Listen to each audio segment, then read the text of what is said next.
do amor de Deus que está em Cristo Jesus, o nosso Senhor. Amém? Vamos orar por este momento?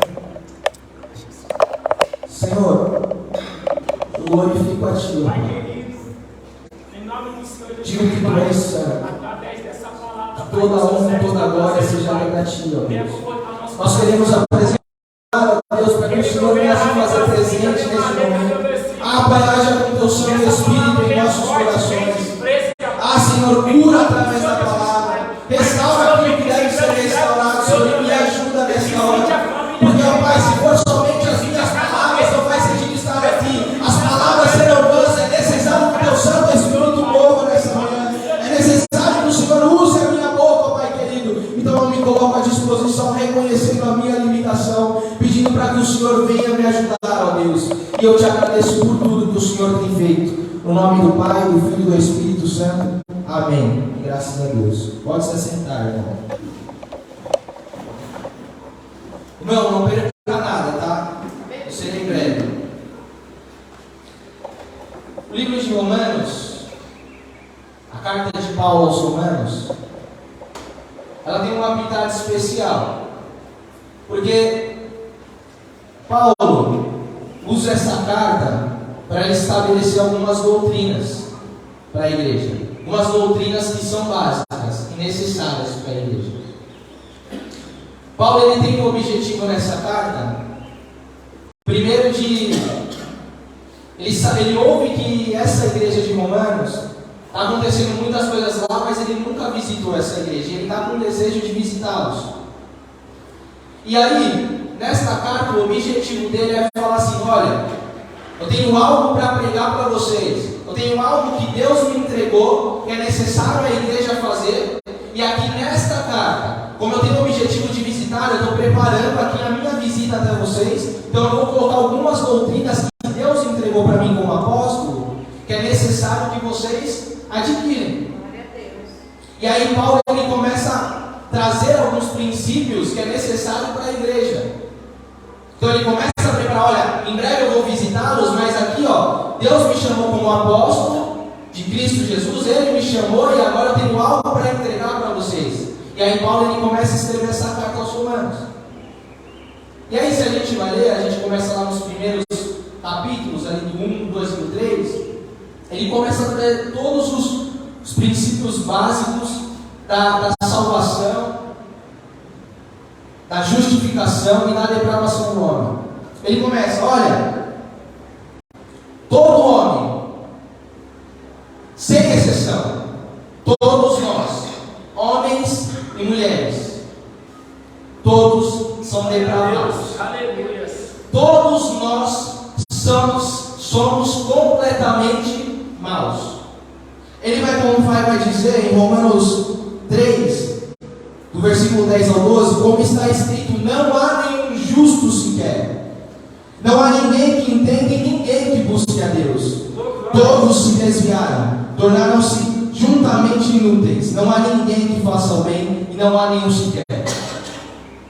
Paulo ele começa a estabelecer algumas coisas que nós somos, alguns princípios. Eu gostaria de falar aos irmãos: ei irmãos, todos nós, sem exceção, todos somos maus e completamente maus e pecadores. Todos nós nascemos e somos depravados. Não há nenhum justo sequer. E é isso que Paulo está dizendo aos Romanos: olha, não há nenhum justo sequer. Todos nós somos maus.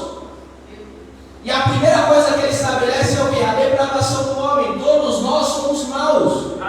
Todos nós nascemos maus e temos pecado dentro de nós. E aí, dentro disso, o que nós podemos entender, nós que temos um encontro com Cristo?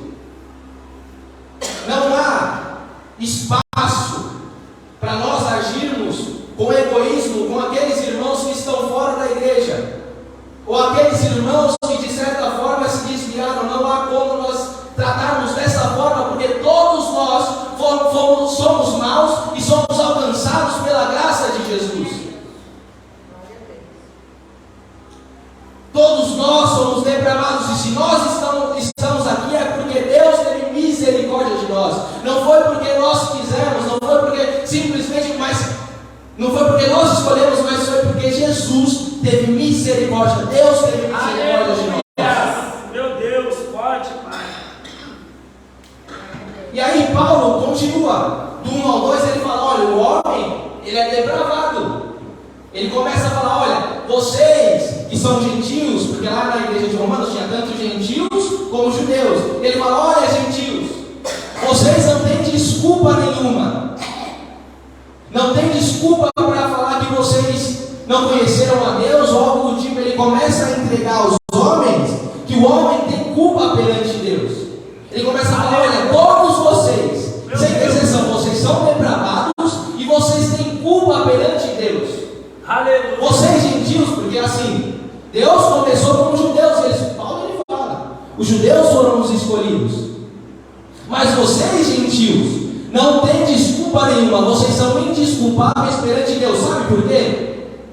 Porque as coisas criadas, a terra, tudo que você olha em sua volta, ela manifesta a criação de Deus, ela manifesta a existência de Deus. Então Paulo ele fala, ninguém tem desculpa para falar alguma coisa que não está em Deus e não acredita em Deus, porque a própria criação revela a existência de Deus. E aí ele começa a falar para os judeus, olha judeus, e vocês também não têm desculpa nenhuma. Vocês foram escolhidos e há algo benéfico nisso, porque de vocês vieram os oráculos de Deus. Deus escolheu vocês e a promessa vem de vocês. Mas veja só, havia uma lei e a lei foi para mostrar o pecado de vocês e também vocês não são justos. Não há nenhum justo sequer diante de Deus, você tem culpa perante Deus. Então Paulo ele mostra, olha, o homem é depravado, o homem tem culpa perante Deus. Tanto é verdade que Romanos 1 vai dizer, portanto, a ira de Deus é revelada do céu contra toda impiedade e injustiça dos homens que suprimem a verdade pela injustiça. Porque o que Deus se pode conhecer é manifesto entre eles, porque Deus lhe manifestou. Pois desde a criação do mundo, os atributos invisíveis de Deus, seu eterno poder, a sua natureza divina, têm sido vistos claramente, sendo compreendidas por meio das coisas criadas, da forma que tal homem são indesculpáveis. Então Paulo, ele começa a estabelecer algumas coisas que é necessário a gente entender. Nós somos depravados e temos culpa perante Deus. Só que Paulo, ele continua, ele fala, olha, irmãos queridos, nós vamos chegar na esperança. Isso dói um pouquinho, mas é necessário, alguns princípios que nós precisamos entender. Só que Paulo ele continua, nos primeiros capítulos ele fala, olha, vocês são maus, vocês são depravados, há uma culpa perante Deus em vocês. Mas deixa eu te falar uma coisa, Deus, ele também mandou o seu Filho como salvação e justificação dos seus pecados, e agora não há nada que nós façamos, aleluia, não há obra nenhuma, não há nada que eu venha fazer perante Deus que justifica o meu pecado. Glória a Deus. Por isso que Jesus veio, simplesmente para entregar a vida por nós, e agora a salvação e a justificação da ira que Deus tinha por nós, a culpa que nós tínhamos perante Deus foi retirada por meio de Jesus, e agora por fé. Aleluia. E agora Paulo começa a estabelecer, olha, vocês tinham uma culpa, vocês eram depravados, mas a boa notícia é, esse é o Evangelho, a boa nova, que veio para nós e foi confiada a nós que estamos aqui na igreja, que entregamos a nossa vida para Cristo. Há uma mensagem que foi entregada para nós, a boa nova do Evangelho é isso, olha, você era pecador, homem, mas eu tenho uma boa notícia, Jesus entregou sua vida por nós, e agora você pode ser salvo por meio da fé. E aí Paulo fala, portanto, ninguém será declarado justo diante dele baseando-se na obediência da lei, pois é mediante a lei que nos tornamos plenamente conscientes do pecado. Mas agora se manifestou uma justiça que provém de Deus, independente da lei, da qual testemunharam a lei e os profetas. A justiça de Deus vem mediante a fé em Jesus Cristo para todos os que creem. não há divisão, pois todos pecaram e estão destituídos da glória de Deus. Paulo ele está estabelecendo, olha, agora pela fé em Cristo Jesus, pelo sacrifício de Jesus na cruz, você pode ser salvo e justificado somente pela fé. Só que quando a gente pensa nisso, somente pela fé, a gente pensa, então agora a gente não tem que fazer mais nada. Quando a gente pensa que nós somos salvos pela fé, Jesus entregou tudo por nós, e a Bíblia está dizendo por meio de Paulo, fala, olha, vocês não precisam de lei, vocês não precisam de nada, tudo para vocês serem salvos é a fé que vocês precisam em Jesus Cristo. É somente isso. Aleluia. É somente por meio da fé que vocês são salvos e justificados. Eu creio. E aí quando a gente pensa nisso, a gente vai, pastor Noé, então agora a gente não precisa fazer mais nada, é somente por meio da fé? Somente por meio da fé. Mas a fé em Jesus Cristo, ela vai trazer algo em nós que são frutos. E aí Paulo ele continua, ele fala no 1 e no 2 e no 3 que o homem ele traz uma mensagem pesada, vocês são pecadores e estão destituídos da glória de Deus, mas por meio de Jesus vocês são salvos e só precisa da fé, só isso. Aleluia. Mas depois da fé há algo necessário para a igreja, que é a santificação. Glória a Deus. E aí ele fala, olha, agora que vocês estão em Cristo, vocês estão mortos para a sua carne. Não tem mais desculpa para pecar, porque por meio de Jesus vocês são santificados. Quem vive pelo Espírito tem vida no Espírito, mas aquele que vive pela carne vai morrer. Meu Deus, aleluia. Oh, glória. Então Paulo ele começa a dizer, olha, é por meio da fé somente que você é salvo. Realmente é só pela fé, mas a sua fé vai te santificar para que você venha fazer algo lá na frente. Eu creio, em nome do Senhor. E esse é o contexto que está acontecendo aqui. Paulo ele traz toda a doutrina para os romanos. E aqui que ele está falando no contexto da esperança, ele está trazendo alguns atributos de uma pessoa que já é santificada em Cristo.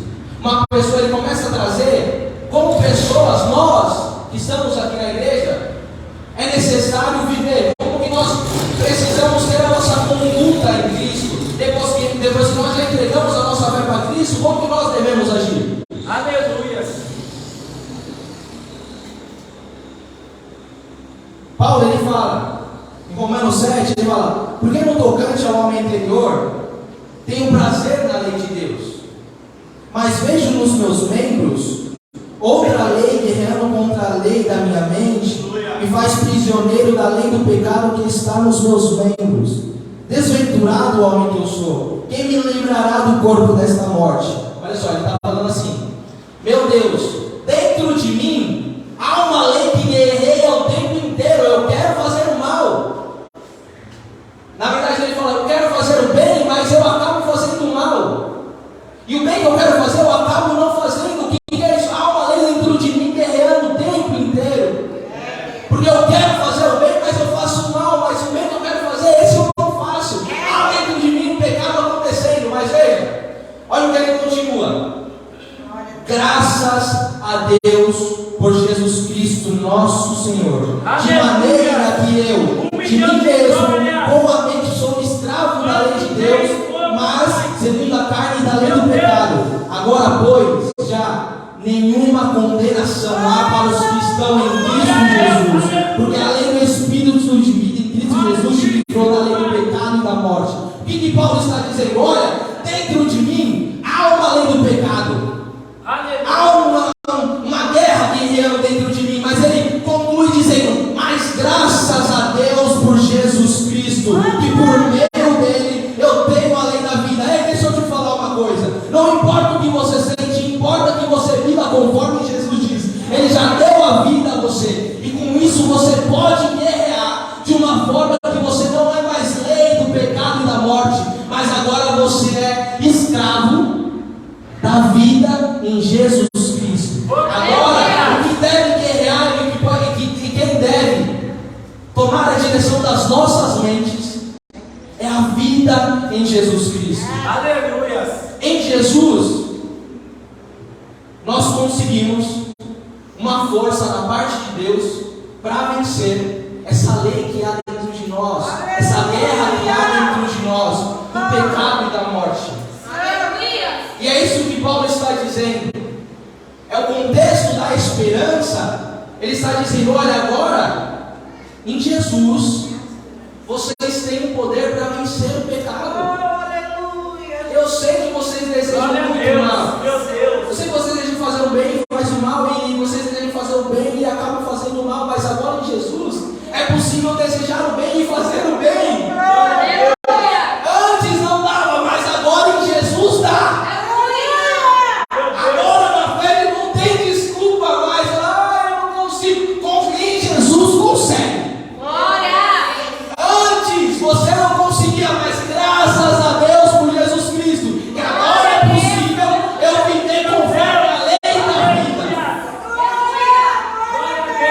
Então Jesus não veio só para nos dar a salvação e a justificação pela fé, mas Ele veio para nos trazer a santificação por meio dEle. Aleluia. Então agora nele é possível sim nós desejarmos fazer o bem e assim o fazê-lo. Inclusive a Bíblia diz que aquele que sabe que deve fazer o bem e não faz, esse é pecador. Nós vamos chegar na esperança. Aleluia. E aí Paulo, é isso que ele está falando. E aí ele traz o contexto da esperança. Olha, na santificação e alguns dos atributos que nós devemos ter como homens santificados em Cristo é a esperança. Aleluia. E aí ele fala: olha, porque na esperança fomos salvos. Ora, a esperança que se vê não é esperança, pois o que alguém vê, como espera, mas esperando o que não vemos, com paciência aguardamos. Ele está dizendo aquilo que o pastor Agel pregou mesmo. Ele está dizendo: olha, agora nós não conseguimos enxergar algumas coisas, mas mesmo que a gente não consiga enxergar, você já sabe, pela esperança você já sabe que você é salvo. E o que é a esperança? Primeiro, a esperança a gente precisa entender que há uma diferença de esperança e fé. Olha o que Paulo vai dizer em 1 Coríntios 13:12. Agora, pois vemos apenas um reflexo obscuro com o espelho, mas então veremos face a face. Ele está falando de Deus. Ele está falando: olha, agora a gente não consegue ver Ele claramente. Você consegue ver Deus claramente? Não. É o Espírito que se move aqui na igreja. A gente consegue ter a percepção que Deus se faz presente, mas a gente não consegue ver Deus ali. Glória a Deus. E aí Paulo ele está dizendo: olha, em algum momento veremos face a face. Ainda não, mas em algum momento nós veremos face a face. Agora conheço em parte, nós conhecemos em parte. Então conhecerei plenamente, da mesma forma como sou plenamente conhecido. Assim, enquanto nós não estamos com Deus, enquanto nós não o conhecemos completamente, enquanto nós não o vemos completamente, permanece nisso, irmãos: a fé, a esperança e o amor. Paulo ele está trazendo três coisas que nós precisamos ter enquanto nós não conhecemos a Deus completamente. Ele fala: olha, enquanto vocês estão conhecendo por partes ainda, enquanto é por partes, permanecem essas três coisas só para vocês: a fé, a esperança e o amor. Então veja, a esperança tem uma importância muito grande nas nossas vidas, do cristão. Aleluia. E a esperança é a diferença de fé, porque tem fé, esperança e o amor. E o que é a esperança? Então vamos lá. Às vezes a gente pensa que esperança é a gente esperar que vai acontecer algo positivo lá na frente e tá tudo certo. Tipo assim, não. Tá ruim agora, mas lá na frente vai dar certo, vai melhorar. Fé. O que é a fé? A fé é ter a convicção daquilo que eu não vejo. É isso que diz em Hebreus 11:1, né? Ora, a fé é a certeza daquilo que esperamos e a prova das coisas que não vemos. Então a fé é ter a convicção de algo que eu não vejo agora. E o que é a esperança? Eu busquei lá o significado. O primeiro significado dela no original lá. O significado dela, ela tem uma conotação de regozijo, uma conotação de prazer. O que é a esperança? É um regozijo e uma expectativa confiante da eterna salvação. Esse é o significado da esperança. Aleluia. Em Atos 2,25, Paulo pregando, ele vai dizer, como Davi disse, ele começa a pregar ali naquela pregação que ele salva 3.000 pessoas, sabe? Ele começa a pregar e fala, olha, como Davi disse, diante de mim que sempre o Senhor, ele está me falando, porque está à minha direita para que eu não seja abalado. Por isso se alegrou o meu coração e a minha língua exultou. Além disso, também a minha própria carne repousará em esperança. O que Davi está dizendo? Olha, ainda que venham as dificuldades, ainda que minha carne doa aqui nessa terra, ela se regozijará em esperança. Em mim, ainda independente do que eu esteja passando nessa terra, ainda assim, dentro de mim, há um regozijo por aquilo que Deus prometeu. Glória a Deus! Fé, a certeza e a convicção daquilo que eu não vejo. Aleluia. A esperança, um regozijo e uma expectativa por meio da promessa que Deus nos fez. Então veja só, se Paulo está falando que o cristão santificado é necessário que ele tenha a esperança, é um dos atributos. E agora eu te pergunto, como está a sua vida hoje? Quando você olha dentro de nós, você pensando no prazer que há dentro da sua vida, no regozijo que há dentro da sua vida, como você está vivendo hoje? Glória a Deus. Meu irmão querido, teve momentos na minha vida, e acontece isso, que eu cheguei num período da minha vida e eu não tinha prazer, eu não tinha regozijo. Eu olhava para dentro de mim e falava assim, meu Deus, não tem nada de bom nessa terra, não tem nada de bom para eu fazer, eu estou triste. Aí às vezes nesse período entra a depressão, entra a tristeza, porque as coisas maus acontecem. Aí eu tenho problema no meu casamento, eu tenho problema financeiro, eu queria que acontecesse de uma forma e não aconteceu. E aí, para nós cristãos, meu irmão, o cristão santificado, Deus, ele não dá abertura para que nós possamos viver uma vida sem regozijo. Sabe por quê? Porque já há uma promessa para nós. Para quem está fora da igreja, pode ser que sim, que ela viva uma vida sem prazer e sem regozijo, mas para nós não. Sabe por quê? Porque já há uma promessa. Vós sois salvos. E é isso que nós damos a esperança que vocês já são salvos. Então Paulo está dizendo, olha, vocês estão vivendo a sua vida, mas é necessário que haja um regozijo, uma expectativa daquilo que Deus já prometeu. Glória a Glória a Deus! Então Deus está nos chamando nessa manhã, irmãos queridos, para viver uma vida de regozijo, não nas coisas desse mundo, Aleluia. não naquilo que nós vamos adquirir de bens materiais, não de casa, de faculdade, não.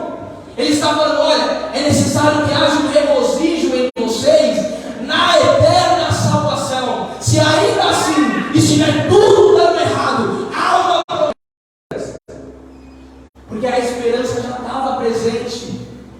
Porque a esperança é o quê? É um regozijo e uma expectativa daquilo que vai vir lá na frente, da promessa de Deus. Mas quando Jesus estava na terra, a promessa já estava. Então, se você vai ler na Bíblia, não existia essa esperança, não tem essa palavra enquanto Jesus estava na terra, porque a esperança já estava. Então não tinha mais expectativa, ele estava lá, a promessa tinha acontecido. Então o regozijo já estava acontecendo, não era só uma expectativa. Glória a Deus! Verdade. Aleluia. Então a nossa esperança, ela precisa precisa estar simplesmente na eterna salvação, naquilo que Deus prometeu a nós. Aleluia. Então, você trazer para a sua vida a esperança é uma recusa de você viver uma vida morta. Quando você olha para você e fala assim, não, ainda assim, como Davi fez, ainda assim que minha carne doa, eu me regozijarei. Porque em minha vida há uma lei da vida em Cristo Jesus. Então, quando nós trazemos a esperança para nós, que é necessário para nós cristãos, nós estamos trazendo uma recusa da morte em nossas vidas. Glória a Deus. E não é negar que os problemas não existem. Não é isso. Por isso, Jesus ele fala, olha, no mundo tereis aflições. E ele fala, mas tende bom ânimo, pois eu venci o mundo. Então, ter a esperança não é negar que os problemas existem, mas é não dar a eles a devida proporção, uma dimensão muito maior do que ele é. Não há nada maior que o nosso Deus. Então não há nenhum problema maior que possa retirar a nossa esperança. Então, ainda que a carne doa, ainda que esteja em dificuldade, ainda que meus olhos vejam tudo errado, há um regozijo em Jesus Cristo. Glória a Deus. Então a esperança não é negar os problemas que existem em nossas vidas, Oh, glória. mas é não dar a eles a dimensão muito grande, maior do que o nosso Deus. Não há nenhum problema maior que o nosso Deus. Glória, Pai. Então é necessário que haja um regozijo dentro de nós. Então veja, Paulo ele continua. Ele fala assim, ó, na esperança vocês foram salvos. Então a esperança que você vê não é esperança. Então ele é mais ou menos isso que eu expliquei. Se a gente está vendo no Cristo, não existe mais esperança, porque ele já está. Então Paulo ele está dizendo, olha, vocês têm a promessa que vocês serão salvos. Vocês têm a promessa, mas ainda você não vê. Então é necessário que haja esperança daquilo que vai acontecer lá na frente, da promessa de Deus, e aí é necessário que haja um regozijo. E ele continua dizendo, também o Espírito, semelhantemente. Quando a gente fala semelhantemente é o quê? Parecido. Aleluia. Ele está dando um exemplo, porque ele está querendo explicar para os irmãos o que é a esperança. Então olha, na esperança vocês são salvos. E aí, semelhantemente ao Espírito, nos assiste em nossas fraquezas, porque não sabemos orar como convém, mas o mesmo Espírito intercede por nós sobre maneira com gemidos inexprimíveis. O que ele queria dizer, Paulo, aqui? Quando ele está falando semelhantemente ao Espírito, ele está dizendo sobre a esperança. Estou falando sobre a esperança, então semelhantemente ao Espírito, na nossa fraqueza ele ora por nós. O que ele está querendo dizer? Que a esperança, ela não é somente um sentimento, ela é uma ação. Então ele fala, olha, o Espírito assiste em nossa fraqueza, porque nós não sabemos orar como convém. Aleluia. Então ele está olhando uma coisa que nós não somos completamente glorificados, nós não somos completamente santos, ainda nós estamos sendo santificados. Então nós não sabemos orar. E aí o Espírito, semelhantemente à esperança, que ele não precisa ver nós santos, ele tem, é como se você não precisa ver. O que ele faz? Ele intercede por nós, ele faz alguma coisa. Então há esperança quando Deus está nos chamando para viver uma vida de esperança unidos pela cruz. Ele não está chamando só para nós termos um sentimento, mas ele está chamando para nós termos uma ação, independente daquilo que a gente veja. Então quando ele fala do Espírito, o Espírito semelhantemente, ele olha para nós e não vê a gente santo, que a gente não sabe orar. Mas não para nisso, o que ele faz? Ele intercede por nós com gemidos inexprimíveis. Aleluia. Glórias. Irmãos queridos, eu pedi para Deus, falei, Deus, nós precisamos entender essa esperança que foi entregue para nós.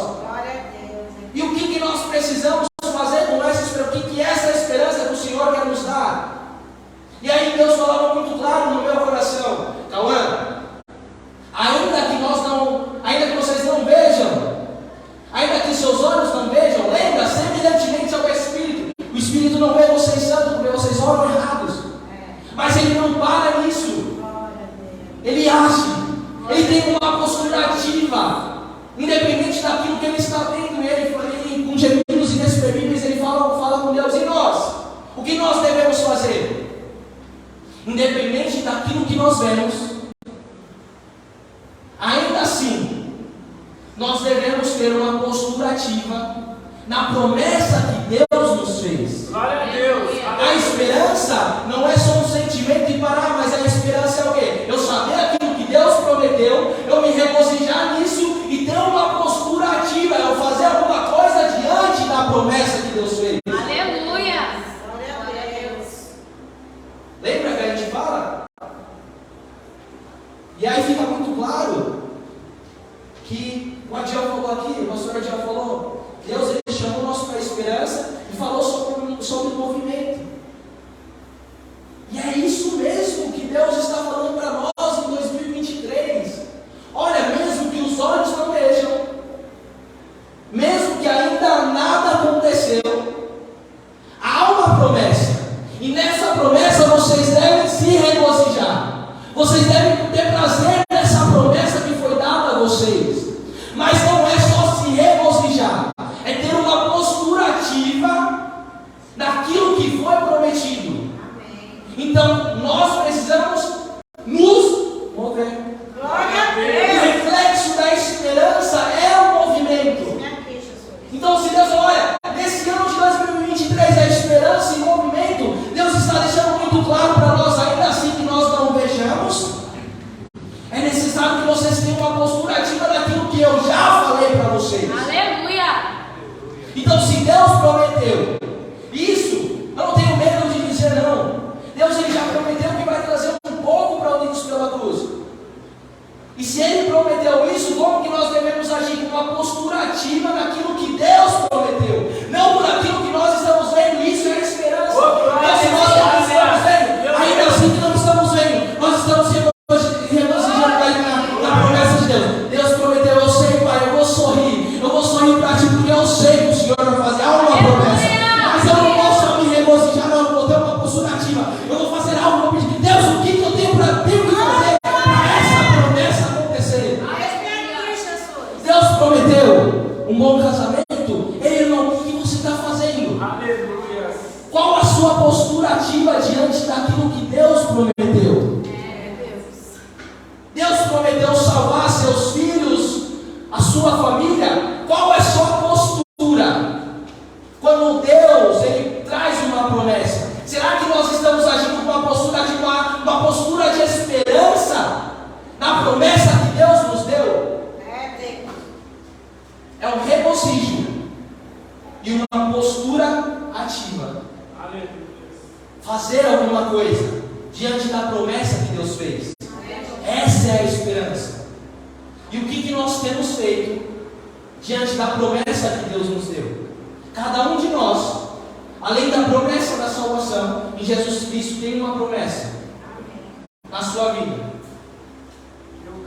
E a minha pergunta é: o que você tem feito? Qual tem sido a tua postura na promessa que Deus fez na sua vida?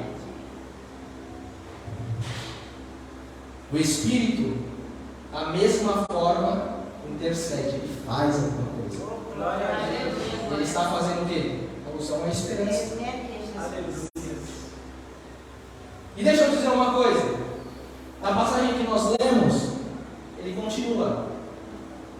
Paulo ele entende que para os irmãos ter esperança, é necessário que tenham uma clareza da promessa. E aí ele fala, em Romanos 8, 28. Sabemos que todas as coisas cooperam para o bem daqueles que amam a Deus. E são chamados segundo o seu propósito. Essa é uma promessa. Todas as coisas cooperam para o bem daqueles que amam a Deus e são chamados segundo o seu propósito. Aleluia. E quando nós ouvimos isso, qual que é a nossa postura? Sabendo que todas as coisas Aleluia. cooperam para o bem daqueles que amam a Deus. O desemprego coopera para o bem. Cirurgia coopera para o bem. Dificuldade no casamento coopera para o bem. Meu filho nos vícios coopera para o bem. A igreja vazia coopera para o bem. Daqueles que amam a Deus. Aleluia, glória a Deus. Há uma promessa. Paulo ele sabe que para os irmãos terem uma esperança é necessário ter uma promessa. E existe uma promessa para nós que todas as coisas cooperam para o bem daqueles que são chamados, que amam a Deus e são chamados segundo o seu propósito. Ei, meu irmão querido, eu não sei o que você está passando, mas há um chamado de Deus para o renovo da esperança. E ele está dizendo, há uma promessa, ó, todas as coisas cooperam para o bem daqueles que amam a Deus. E qual é a sua postura diante disso? Ao saber que todas as coisas cooperam para o bem. Meu irmão querido, meu desejo, sabe qual que é? De verdade, quando eu sei que todas as coisas cooperam para o bem daqueles que amam a Deus, o meu desejo é regozijar a Deus de tal forma, assim, meu Deus, independente do que acontecer na minha vida, tudo coopera para o bem. Meu Deus, eu quero me regozijar em Ti, porque se o Senhor prometeu que todas as coisas cooperam para o bem, eu vou ter prazer em Ti, independente da situação como estou vivendo. É a postura que nós estamos tendo diante da nossa vida. Glória a Deus. E aí Paulo continua. Todas as coisas cooperam para o bem daqueles que são chamados, que amam a Deus, são chamados segundo o seu propósito. Mas não é só isso. Ele fala, olha, por quanto os que de antemão conheceu, quem são esses? Nós. Aqueles que estão em Cristo, esses que de antemão conheceu, também os predestinou para serem conforme a imagem do seu Filho. Outra promessa de Deus. Que nós, aqueles que foram chamados por Deus, nós que estamos aqui entregando a nossa vida para Jesus, há uma promessa. Nós somos predestinados para sermos conforme a imagem de Cristo. Ainda assim, que nós não tenhamos nada parecido com Jesus, há uma predestinação para nós sermos conforme a imagem de Cristo. Glória a Deus. Então, se a esperança é o regozijo na promessa e uma postura ativa em cima da promessa, se Deus está prometendo, olha, vocês que foram chamados são predestinados a ser conforme a imagem de Cristo, qual deve ser nossa postura? Uma postura que nos leva a nos parecer com Jesus. Glória a Deus. A promessa é: vocês serão conforme a imagem do seu Filho. Glórias. Então, nossa postura nessa terra é procurar todos os meios da nossa vida, do nosso eu, da nossa alma, do nosso espírito, sermos conforme a imagem de Jesus. E o quanto nós estamos buscando ser a imagem de Jesus? Jesus, ele fala: se baterem no seu rosto, o que faz? Dá outra face. Nossa! E eu vou ser bobo desse jeito? Então Jesus era bobo. Glórias. Se Jesus falou e tem uma promessa que nós seremos como Ele, a nossa postura em todos os aspectos da nossa vida é sermos a semelhança de Jesus. Aleluia. Como Jesus viveu, o que Jesus fez, o que Ele falou, é assim que eu vou ter minha conduta, porque há uma esperança dentro de mim, há um regozijo naquilo que Deus falou. E imagine só, meus irmãos queridos, você,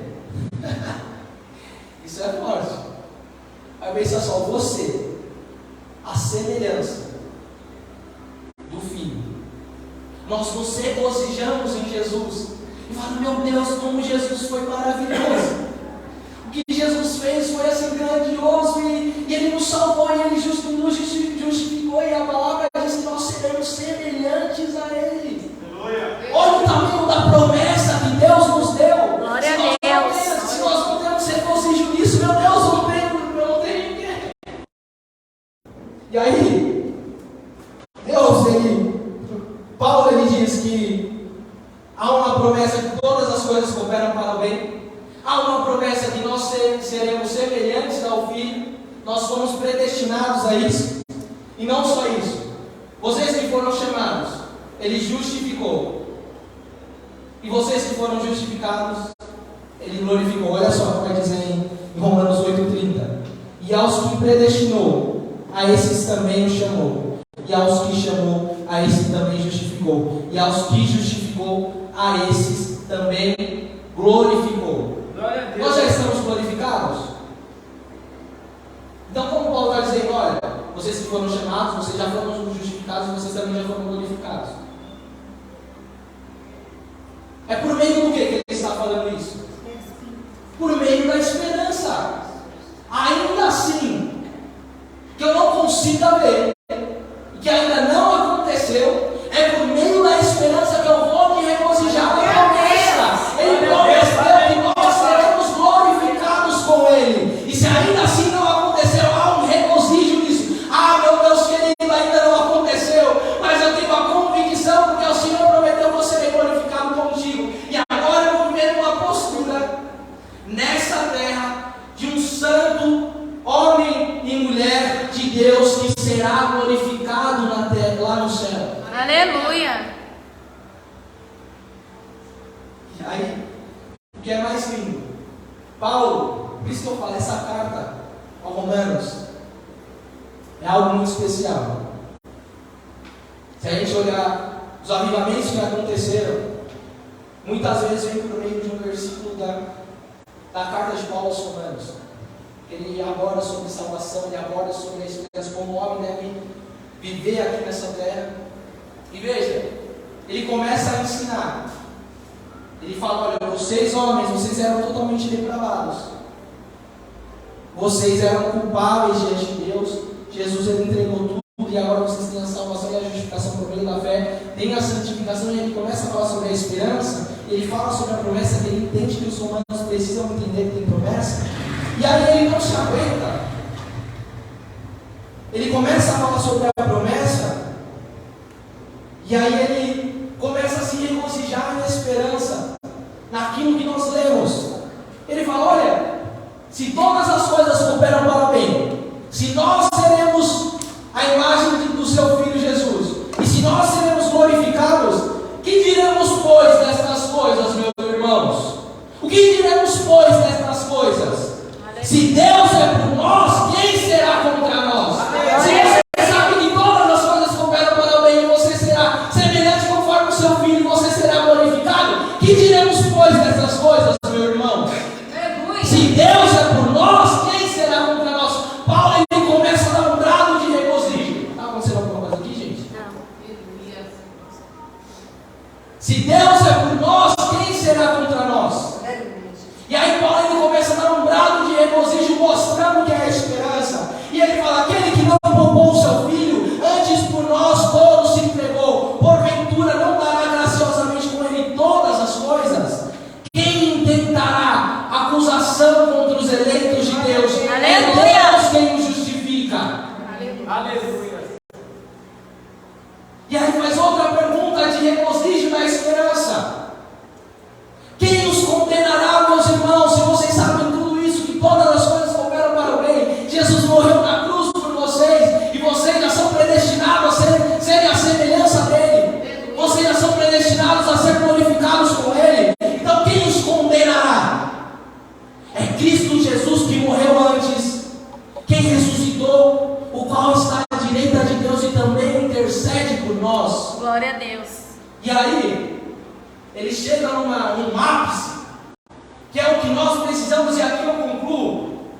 Nós precisamos chegar nesse ápice de esperança em Deus, que Paulo, ele dá um brado tão grande que ele fala, então, irmãos queridos, diante dessas coisas, quem nos separará do amor de Cristo? Será tribulação? Será angústia? Será perseguição? Será fome? Será nudez? Será o perigo? Será a espada? Como está escrito, por amor de ti somos entregues à morte o dia todo, fomos considerados como ovelha para o matadouro. Ei, olha o brado, em todas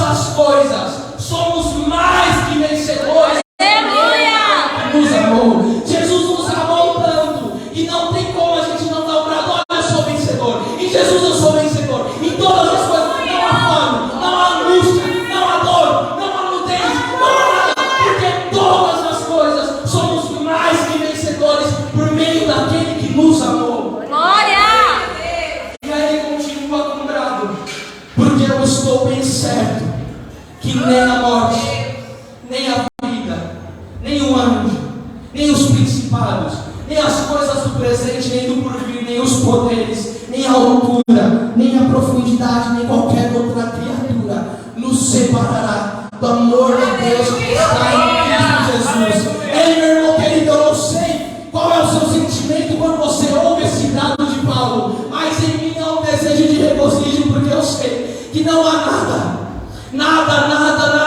que nos separará do amor que está em Cristo Jesus. Aleluia!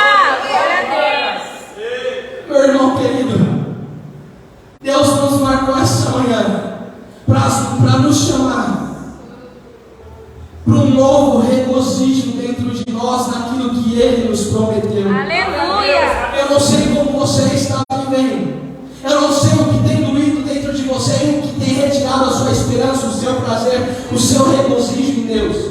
Mas Deus está nos chamando, olha, eu estou trazendo um renovo de esperança, um renovo daqueles que não há nada que possa acontecer externamente em nossas vidas que vai nos retirar o prazer pela promessa de Deus e uma postura ativa daquilo que Deus nos prometeu. Amém, meu irmão querido, se coloque de pé. Meu Deus, Glória a Deus! Glória a Deus! aleluia. Feche os seus olhos.